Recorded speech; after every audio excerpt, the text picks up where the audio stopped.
Something changed in the way he moved after that fourth-quarter contact against Milwaukee. I noticed it immediately, and I know some of you did too. The slight hesitation on the drive, the way he favored his left side coming out of timeouts. The grimace he tried to hide when the cameras weren't directly on him. Welcome to Lakers News Fan Report, where I bring you the latest updates, insider information, and deep analysis on our beloved Lakers. Today, I need to talk to you about something that's been building beneath the surface for weeks.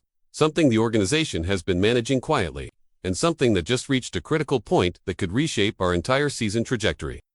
Let me take you back to Monday night in Sacramento. Most people walked away from that loss focused on the final score, on the defensive breakdowns, on the missed opportunities down the stretch. But I was watching something else entirely. I was watching our star player tell reporters something that should have sent alarm bells ringing throughout Lakerland.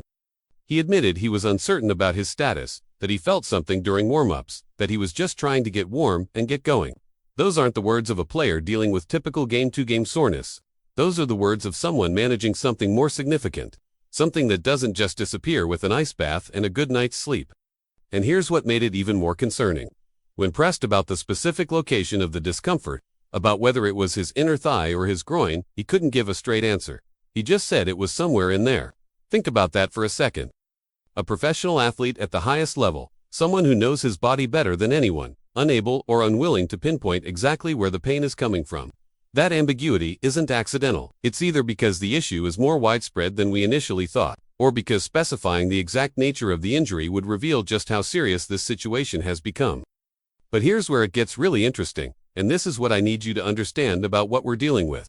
Less than 24 hours after expressing that uncertainty, after admitting the discomfort was real and present, he was back on the court against Atlanta. Not only was he playing, he was carrying a massive workload.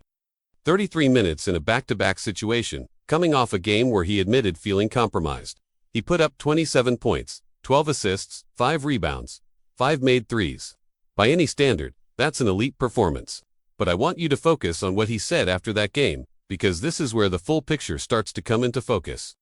He told reporters he wanted to play, that he obviously wasn't feeling 100%, but that in his head, he always wants to play. That mentality is admirable. It's what makes him the competitor we all love to watch. But then he added something that should make every Lakers fan pause. He said it was a little bit worse than yesterday. Not the same, not improving, worse.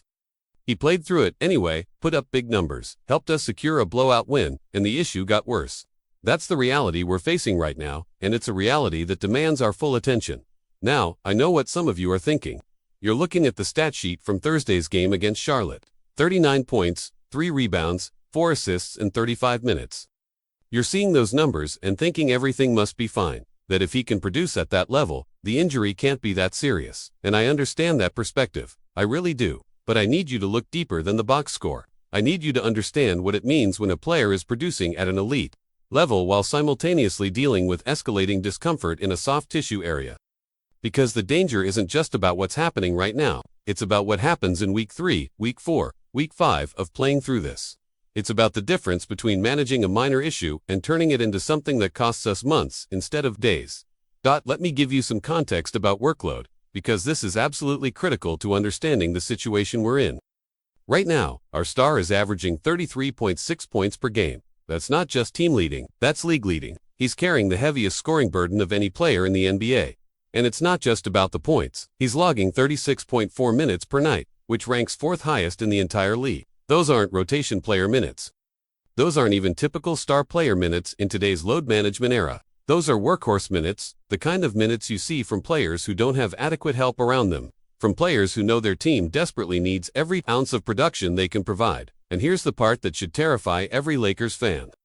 This isn't the first time this season we've had to navigate health concerns with him. He's already dealt with a left finger sprain that forced him to miss time. He battled through a lower left leg contusion that had him on the injury report for multiple games. There was another leg-related issue that popped up in December. Another situation where we had to hold our breath and hope it wouldn't become something more serious. This is a pattern, and patterns in professional sports, especially patterns involving soft tissue injuries and heavy workloads. They don't typically resolve themselves through willpower and determination alone.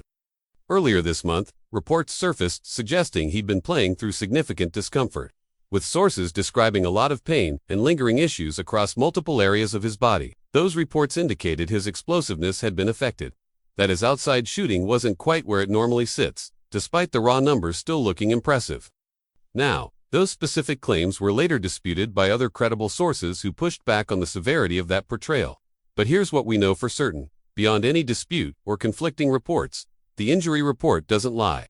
The team's medical staff doesn't make decisions lightly.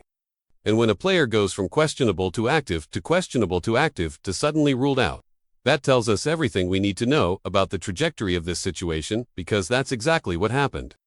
After days of appearing on the injury report, while still playing through it, after multiple games where he was listed as questionable but ultimately took the court, the Lakers made a decision. They're sitting him out for tomorrow's game against Portland, and I want to be crystal clear about what that means. This isn't a maintenance day. This isn't strategic rest for a back-to-back. This is the medical staff and the coaching staff looking at the totality of the situation and deciding that continuing to push through the discomfort risks turning a manageable issue into something far more disruptive to our season. This has left groin soreness that has escalated beyond a minor inconvenience. This is serious enough that even with our current injury situation, even with multiple rotation pieces already compromised, they're choosing to shut him down rather than risk making it worse. And speaking of our injury situation, let me paint the full picture of what we're dealing with right now. Austin Reeves remains out with a left calf strain. DeAndre Ayton is dealing with left knee soreness. Jackson Hayes is managing left hamstring tendinopathy. Rookie Adu Thiro continues his recovery from a right MCL sprain. Against Portland, we could be operating without multiple rotation pieces, including our offensive engine. This isn't depth being tested. This is our core being systematically dismantled by injuries, and now it's hitting at the very top of our roster. The timing couldn't be worse. We've lost 8 of our last 13 games. We've dropped from a comfortable position in the Western Conference playoff picture down to 24-15. Sitting 6th in an absolutely brutal conference race. Our bench production ranks near the bottom of the league. Our defensive metrics have fallen off a cliff. The margin for error was already razor thin before this latest development, and now that margin has essentially disappeared. Every game matters in the West this season. Every single win or loss could be the difference between home court advantage and a play-in game, between a favorable first-round matchup and facing one of the conference juggernauts right out of the gate. This is where the front office faces a legitimate dilemma, and I want to walk you through the calculus they're dealing with. On one hand, we absolutely need him on the court. When he plays, we're a completely different team. He's not just our leading scorer, he's the engine that makes everything else work. He creates advantages that don't show up in the stat sheet, draws defensive attention that opens up opportunities for everyone else, controls the pace and rhythm of games in ways that only elite players can. Sitting him for an extended period would significantly alter our short-term outlook, potentially cost us games we need to stay in playoff position, force other players into roles they're not equipped to handle. That's the reality of losing a player of his caliber, and it's not something any organization takes lightly. But, on the other hand, and this is the part where smart organizations separate themselves from desperate ones, continuing to push through this discomfort could turn a 2-week issue into a 2-month problem. Groin injuries are notoriously tricky. They don't heal linearly. They require rest, they require rehabilitation, and they absolutely require not aggravating them further through competitive basketball movements. Playing through a groin injury might work for a game or two. You might even put up big numbers like we've seen, but soft tissue doesn't care about your stat line. It doesn't care about playoff seeding. It responds to load and stress and recovery, and if you don't give it what it needs, it breaks down completely. And once it breaks down completely, you're not talking about missing 1 game or 2 games. You're talking about missing weeks. Potentially missing the stretch run, potentially compromising our entire championship window. I've been covering this team long enough to know how these situations typically play out. The organization will err on the side of caution when it comes to protecting their star players for the long term. They've learned from past mistakes, from pushing players too hard, from prioritizing short-term wins over long-term health. But they also know the reality of our situation. We're not a team that can afford to coast through January and February and just flip a switch come playoff time. We need every win we can get to secure favorable positioning. We need our stars healthy and available, not just for individual games, but for the sustained excellence required to make a deep playoff run. So what happens next? That's the question everyone's asking, and honestly, it's the right question to be asking. The fact that they're sitting him against Portland tells me they're taking this seriously, that they're not going to let him play through something that could become catastrophic. But 1 game might not be enough. Groin issues, especially ones that have been described as getting progressively worse rather than better, they don't typically resolve with 48 hours of rest. We might be looking at a situation where he needs to sit for multiple games, where the medical staff needs to do a full evaluation, where they need to implement a treatment plan that actually addresses the underlying issue rather than just managing symptoms. And that brings me to the bigger strategic question that the front office needs to be asking themselves right now. With our current injury situation, with our defensive struggles, with our bench production ranking near the bottom of the league, are we doing enough to support our stars? Is the roster construction adequate for what we're trying to accomplish this season? Because here's the uncomfortable truth. The reason he's playing 36.4 minutes per night isn't because the coaching staff loves running him into the ground. It's because we don't have the depth to reduce that load without seriously compromising our chances of winning games. The reason he's carrying a league-leading scoring burden is because we need him to. And as long as that dynamic exists, as long as we're asking him to be everything for this team offensively, these injury concerns are going to continue to be an issue. The front office needs to seriously consider whether reinforcements are necessary, not just for this season but for protecting our championship window moving forward. Can we find a way to add bench depth that allows us to reduce minutes for both him and LeBron? Can we address our defensive deficiencies so we're not asking our stars to play perfect games on both ends just to have a chance? Can we create a roster that's built for the long haul of an NBA season, one that can absorb injuries without everything falling apart? These are the questions that separate good organizations from great ones. And right now, with everything that's happening, these questions have never been more urgent. I want to be clear about something. I'm not panicking. I'm not suggesting the season is over or that we should blow everything up. But I am suggesting that we're at a critical juncture, a moment where the decisions we make in the next few weeks could define our entire season. Sitting him against Portland is the right call. Making sure he's actually healthy before bringing him back is the right call. And if that means missing additional games, if that means taking a longer view rather than rushing him back for short-term gains, then that's what needs to happen. Because I'd rather have him at 85% for the playoff run than push him to 100% now and risk not having him at all when it matters most. The good news is that our medical staff is among the best in the league. They understand soft tissue injuries, they understand the rehab process, and they understand the delicate balance between keeping a player ready and protecting them from further damage.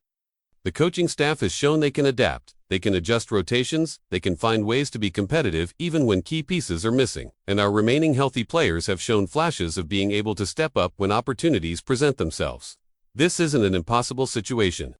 It's just a challenging one that requires smart decision-making and patience from everyone involved, including us as fans. Looking ahead, I'm choosing to remain optimistic about our prospects. Yes, we're dealing with injuries. Yes, we've had a rough stretch. Yes, this latest development with our star creates uncertainty. But we've also seen this team, when healthy, compete with anyone in the league.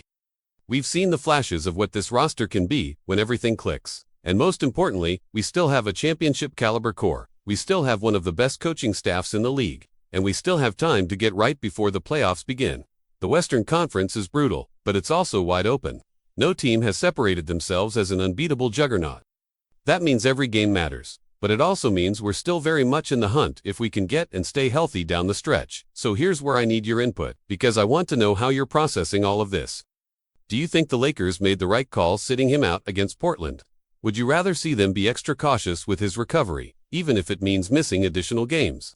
Or do you think we need him back as soon as possible given our current standing? And bigger picture, do you think the front office needs to make a move, bring in reinforcements to reduce the load on our stars? Drop your thoughts in the comments below. I read every single one, and your perspective matters because we're all in this together as Lakers fans. If you want to stay updated on every development with this situation, on every roster move, on every injury update, make sure you hit that subscribe button and turn on notifications. I'll be here bringing you the latest information the moment it breaks, with the analysis and context you need to understand what it all means for our championship aspirations. This is Lakers News Fan Report, and I'll see you in the next one. Let's go Lakers!